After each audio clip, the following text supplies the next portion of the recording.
Alam mo ba na may lungsod na may 4 na milyong tao na pinigilan ng tubig ng walang dahilan? Nobyembre 2005, sa Jilin, China, sumabog ang isang petrochemical plant.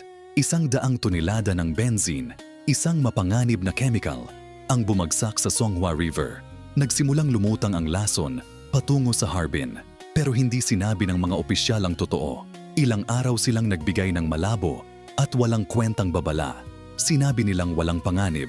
Habang lumalayo ang nakakalason na tubig, patuloy silang nanahimik.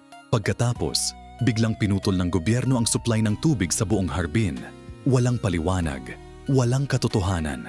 Naguluhan ang mga tao. Nagpanik ang lungsod.